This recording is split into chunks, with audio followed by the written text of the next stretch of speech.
Ukraine says it's regained territory across several regions, including Kharkiv, a significant setback for Russia. So is this a turning point in the conflict, and how will Moscow respond? This is Inside Story.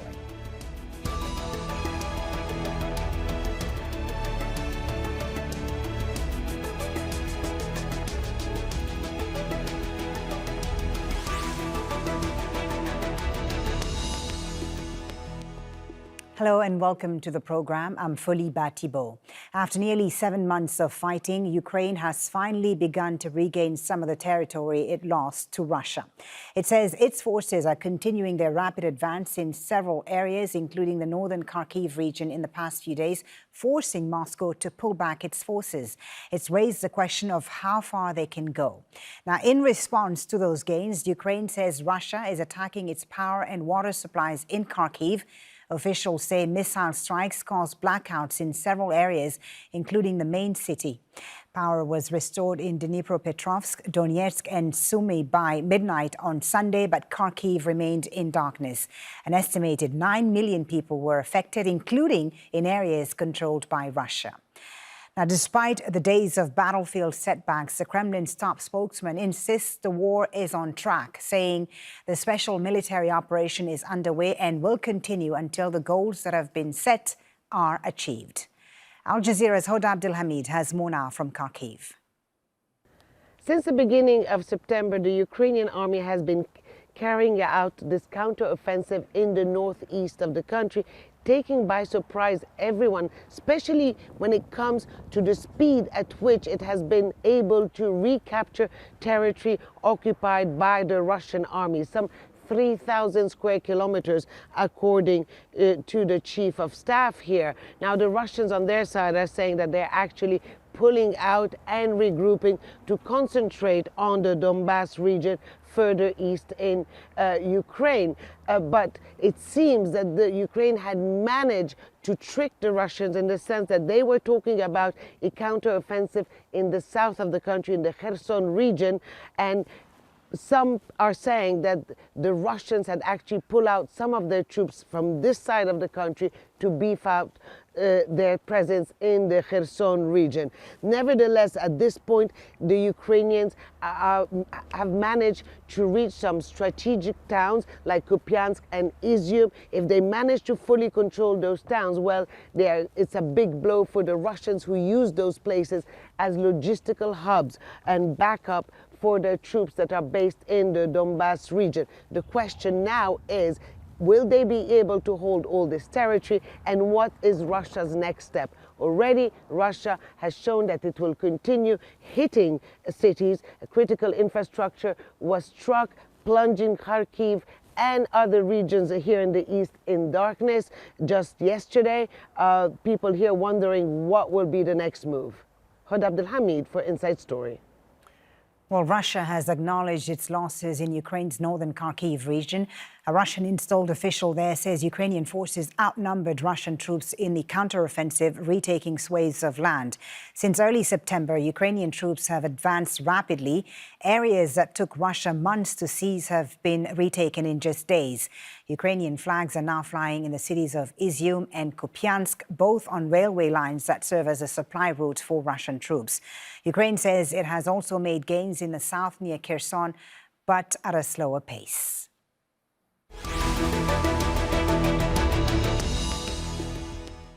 Well, let's bring in our guests now. In Lviv, Mychailo, Wynnyckyj, political commentator and professor at the National University of Kyiv-Mohyla Academy.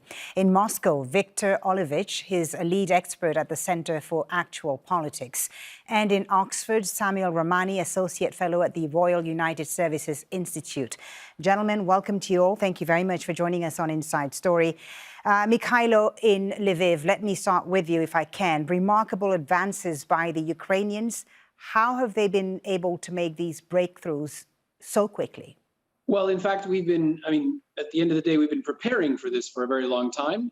As you mentioned in the first segment of the program, we were expecting a counter advance or a counterattack in the south. Clearly, that has probably diverted some of the Russian forces away from defense around the northeastern part. It is important to note that the people that are actually on the ground liberating the areas of Kharkiv Oblast are actually not regular army soldiers. These are people from the territorial brigades. In other words, these are people that volunteered after the February 24th. They've received significant amounts of training in the last 6 months, and they're very, very motivated to liberate the occupied lands of their country. And I think I also want to say that the fact that it has been going very, very quickly has actually been a surprise, not only to those of us that are observing it, it's actually been a surprise to the Ukrainian Central Command. They were expecting this offensive to last until the end of September. Well, as we see, it's gone a lot quicker than expected. A lot of really motivated people. What's helped them? What's played in their favor, you think?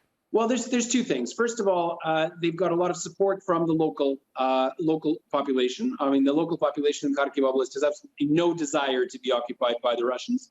And they are obviously greeting the Ukrainian forces as liberators. Secondly, the Ukrainians have a strategy of attack, and that is, or a strategy of military action, and that has been proven very effective. It's a strategy of decentralization. It's a strategy of, if you like, network kind of actions. Central commanders give sort of general directions, and then the people on the ground themselves are making the decisions. And they're very motivated and very well trained. I imagine the military support provided by the West has also helped, but we'll come back to that in just a moment. Let me bring in Viktor in Moscow. Viktor, Russia's admission of a withdrawal in Izium is significant because this was, of course, a major military hub for Moscow. The Russians say they are regrouping, but I wonder, how is this being viewed in Moscow? What is the reaction there? And how is the Kremlin explaining these setbacks? Well, this is not the first setback in Russia's military operation in Ukraine in the last 6 months. Several months ago, Russian forces retreated from the areas of Kiev and Chernihiv regions that they controlled. Later on, the Zmyny Island had been lost by the Russian forces. And now we are witnessing a retreat from the Kharkiv region, from those areas of the Kharkiv region that Russian forces controlled. This is being openly discussed on various panels, and this is being openly discussed on Russian television, in Russian media. There are different reactions, but what is important to state is that Russia is not going to be defeated on the battlefield. Russia is a great power, and it cannot afford a military defeat. But how is the Russian Defense Ministry explaining these retreats? How is it justifying these retreats? Well, the Russian Defense Ministry is being tight-lipped. It is saying that a retreat has happened to prevent a large loss of personnel, and that is about it. But it is being discussed on various levels, and it is important to note that this is not the end of Russia's efforts in Ukraine, and Russia will continue with its special military operation in Ukraine until it either reaches its goals that were set in the beginning, which seems to be very difficult at this point to forecast, or if a diplomatic solution is found between a solution that would involve both Russia, the West, and Ukraine. And the Russian Foreign Minister, Sergei Lavrov, just yesterday said that Russia is still looking for a diplomatic solution to this crisis. We'll talk about the diplomatic solution and whether talks can still happen at this stage. Samuel Ramani, let me bring you into the conversation. As Viktor said there, it's not the first time that we're seeing a retreat from Russian forces. How significant are these recent gains by the Ukrainians in the wider conflict? Is it even more significant, do you think, than the Russian retreat from Kyiv back in March? Well, the Russian retreat from Kyiv back in March was a major recalibration of the mission. It marked the end of phase 1 of what they called a special military operation and the start of phase 2. So it implicitly meant that for the foreseeable future, regime change in Kiev, the overthrow of Zelensky and his replacement by a pro-Russian figure like Viktor Yanukovych or Viktor Medvedchuk or someone of that ilk who had more grassroots support, was not possible. So both of them are very significant, but significant for different reasons.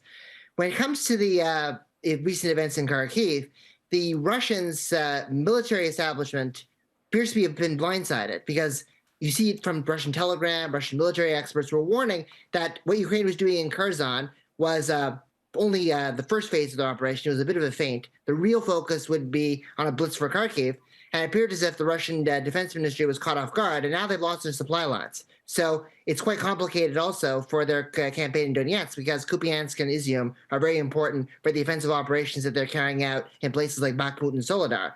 And it's also coincided with Ukraine breaching into Lyman potentially, and meaning that Russia and Donetsk will be fighting an offensive operation and now a defensive operation at the same time. Strategically, Samuel, what are the Russians missing right now? Well, strategically, one of the things I think that they're having a bit of difficulty with is now supply lines. And they're going to have to rejig and figure this out, because we've seen Mi-26 helicopters, which can carry between 90 and 135 personnel, being carried over to bring supposed reinforcements into Kharkiv. But the problem is those helicopters are very vulnerable to man-pads and other defensive equipment that the Ukrainians have managed to get from NATO countries. So they're having a bit of difficulty now in terms of making sure they don't have a repeat of what's happened in Kherson, where you have 20,000 troops stuck there and all the bridges are destroyed and they're trying to build a pontoon ferry and the Ukrainians attacked that too.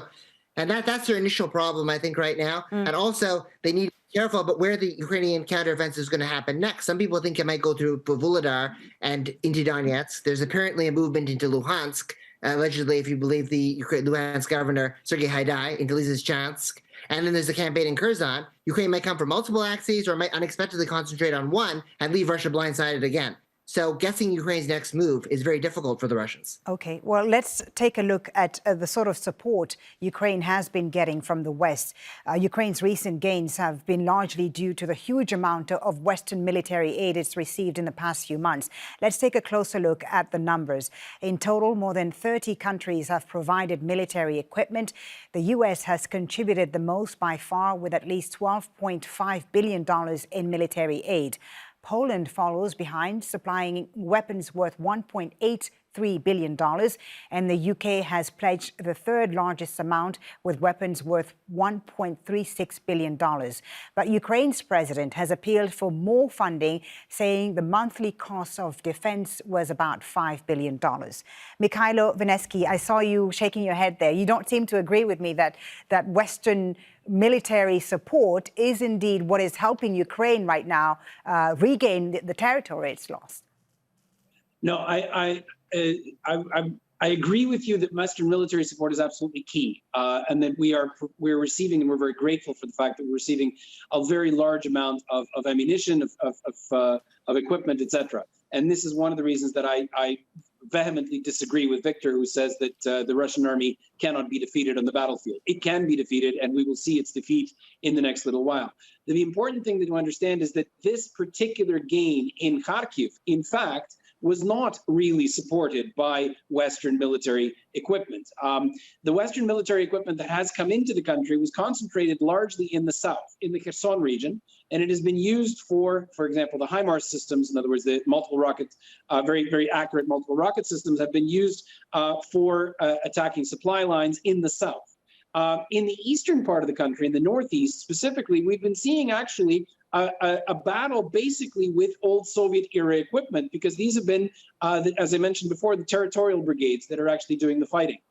Yes, they have some man-pads. Yes, they have some of the mobile equipment, javelins and that sort of thing that were supplied at the beginning of the war.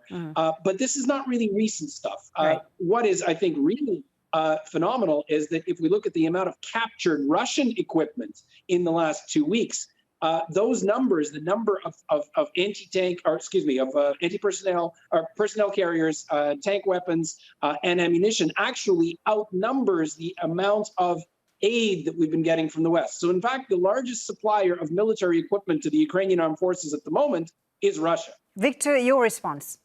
Well, Russia cannot afford a defeat in Ukraine, because a defeat in Ukraine would mean very serious political consequences in Russia itself. And of course, Russia is going to do everything it can, and the Russian armed forces are going to do their utmost to prevent a defeat in How do they Ukraine. do that? How What does Russia mean? do that See, when it seems to be short on weapons, short in ammunition, and also short of soldiers? How are they going to achieve this objective, Well, the objectives of this special operation, as they're calling it? The initial objectives of the special military operation that were outlined by the Russian president in February are at this point difficult to achieve. The objectives now are somewhat more limited, but we see the same. We see a very bellicose rhetoric from both sides, a rhetoric which cannot be realized on the front. When we discuss Russian objectives from February 24th and how unlikely it is that they will be achieved in the near future, we have to also look at the objectives that Ukrainian officials are putting before their forces today and how unrealistic those objectives are. We see Ukrainian officials who say that their objective is to take Crimea or to take the Donetsk and Lugansk regions.